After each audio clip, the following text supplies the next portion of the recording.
I have live in the studio a former director at Deloitte, Australia. He's also the Global Council member of ACCA. He's the ex-leader of Climate Change EY, Joseph Olabi. Thank you very much for joining us on the show. Thank you. It's my pleasure. I want to start with, why are we so worried about climate change? What stands in it for everybody? Climate change is the notion that about 2 degrees rise in temperature annually is needed for the Earth to continue to remain in the form and void where it will be for future generations. So there's been an increase in the surface temperature of the Earth consistently over many decades. It's a political issue. Some people don't believe in it, but there are overwhelming evidence that suggests that climate change is real. What are the effects of climate change? The effects of climate change are what you and I see every now and then. So recently there's been shifting weather patterns. There's been flooding in some parts of the world, in Lagos obviously, in other parts of the world, Indonesia. There's been bushfires in Canada, in California last year, in Australia, where I also live currently. There's been huge bushfires for up to 4 months, destroying lives, affecting businesses and even the stock market. That's really, now look at an average Nigerian that is watching us will be like, climate change, when I want rice and stew, I want price of gari and all of that to come down in the market. How does it affect an average man? Yeah, even in Nigeria, the evidences are there for us to see. I usually cite Lake Chad. So Lake Chad is very instrumental for survival of over 30 million communities, not only in Nigeria, but Cameroon and Chad itself, and the Republic of Niger. This lake has shrunk to less than 1/10 of its original size. Lake Chad was 25,000 kilometers square in 1973. That reduced further to about 15,000 in 2013. That lake is less than 1,200 kilometers square. Experts have said that this decrease in Lake Chad has led to, it has had huge impacts on farming communities, on fishing, and livelihood up there in the northern part of the country. And you can also link this back to terrorism, people's lifestyle being disrupted, and all of this civil unrest that we can see in Nigeria. So there's a huge impact of climate change in Nigeria as we speak. You must also understand that we're living in a global community, shifting consumer preferences. People would only buy from certain companies if they know they are taking action on climate change. Before Jeff Bezos could come up with the 10 Exactly, billion. I was going there. Yeah. How many more of Jeff are we going to get to help support the environment, support climate change? How many of them are we going to get? Why are you seeing people coming in to really support this? The challenge is that there's so much pressure, actually. There's pressure on everybody. The investor community, stock exchanges, CEOs are being held accountable. Boards of directors are being held accountable globally. People want to see more. They want to see you do more. Politicians in Germany, the lot of unrest now around coal and mining of coal in Germany. People are putting themselves on the line. In fact, banks are under increased scrutiny. You find in other parts of the world, banks cannot even finance projects in the oil and gas industry. JP Morgan came out a few days ago and said that companies that do not support climate change, they will not do business with them. So there's shifting preferences among people, civil society. In Amazon, last year in September, employees of Amazon did a protest against the climate inaction of Jeff. A day before that, he pledged to respond by making sure that they become a net emission, a zero emissioner by 2040. So all of this is coming from pressure. The pressure is coming from everywhere, from a lot of that from civil society. You will remember that last year alone, millions of people all over major cities in the world took strikes just to protest what the government is doing in terms of their commitment to the Paris Agreement.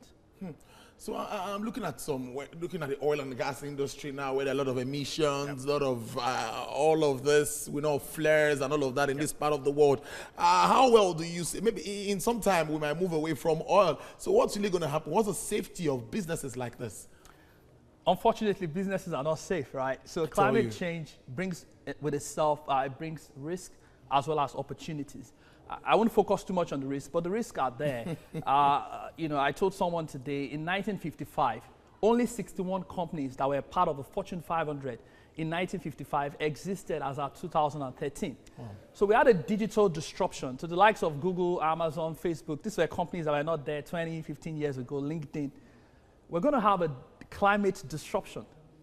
So if you're a CEO, if you're a senior executive of a company, you're worried not just for technology shifting the landscape, but you're looking at your business and looking at the future cash flows that will come from your business, and you're questioning, would you be able to realize all of the cash flows you expect?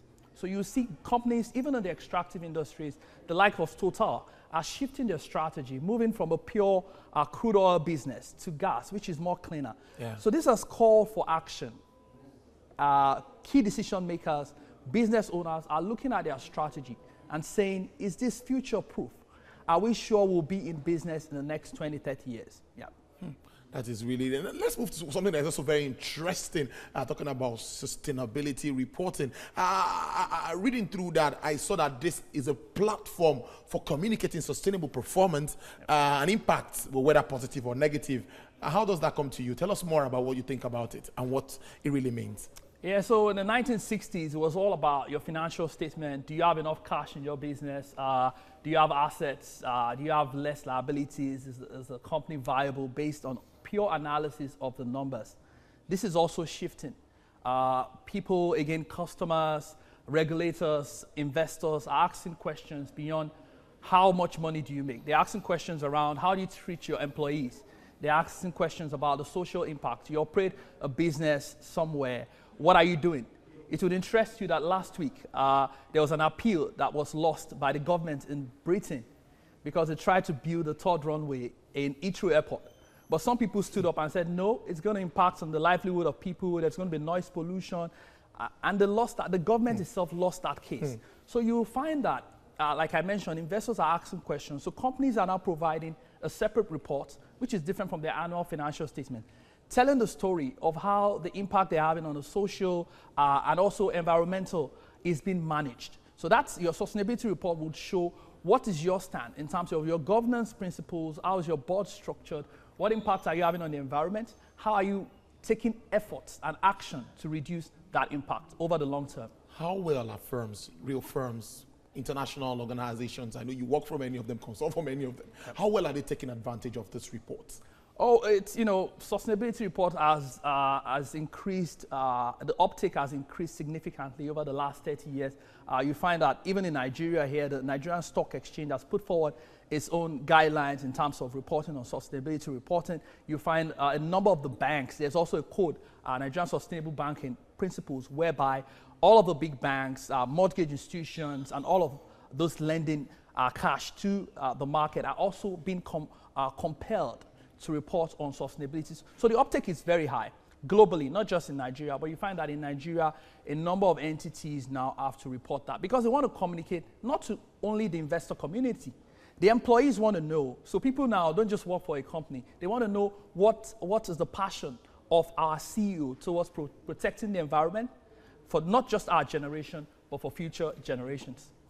It's really, let's look at the economic impact too of all of this on the talking about social governance, performance, and now setting goals for a company. Now, how can sustainable reporting help in achieving all of this? So I'll start with economic. So there are a lot of opportunities, and probably that leads to opportunities. What are the opportunities there for organizations? The opportunity there is that it gives you the platform and opportunity to rethink your strategy. A good example, if you walk into an hotel or you walk into the gents in an hotel, you find that the lights come in as you go in. So it's smarter engineering. So buildings are becoming more climate friendly. Engineering is changing. Oh, lights are not just on. They're not just on because the light is on. You're having to burn more fossil fuel to keep the lights on. The opportunities also for Nigeria. So Senegal, some few weeks ago, announced that they've successfully built the largest wind farm in West Africa. And that's going to provide power to 15 million people, right? 15 million Senegalese. 60% of them didn't have access to that power before. Nigeria's got a lot of wind energy we can harness. We've got so much amount of solar power that we can generate from a lot of sunshine that we get. So there are a lot of opportunities.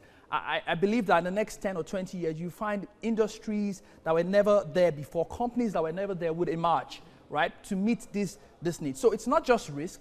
There are risks to consider, but there's a whole world of opportunities. Like I call it, it's climate disruption. So you'd expect that in the next 10, 20 years, you find climate disruption affecting our consumer buyer preferences, affecting where people put their money. So nobody's not just going to put money anywhere now. Investors are going to say, if you're not reporting, if you're not taking action, we're going to boycott you. And that's what happened with Amazon. So the clamor for change would come from civil society, will come from regulators, will come from politicians. Because before you get elected, people are going to ask you those questions. What are you doing in that regard? Let's round it up by saying how well are these, many believe the civil society groups and the regulators and all of that, how well are they doing their job? How well have they been doing their job even before now? Are you seeing them really making us achieve what we intend, what this puts on the table for us? This looks very interesting. Yeah. How well do you see them playing their roles in the civil society groups, the regulators and all of that? How well? We've had lots of dates. For example, back again to flaring. We will stop flaring, we'll stop this, we'll keep exceeding. And so what do you think of them? Yeah, I understand the frustration, right? Politicians are the same everywhere. Yeah, When we had a problem in Australia, a number of our, one of the ministers was away on vacation and the prime minister was not around. So I understand the frustration, with politicians, but give them credit where it's due. Over 190 heads of state gathered in Paris in 2015 to make commitments, and that's where the Paris Agreement came about in terms of commitment towards reducing our footprint, our carbon footprint globally. A number of these countries are taking action. Germany, the UK, Nigeria is taking action, and to do that, the federal government has been.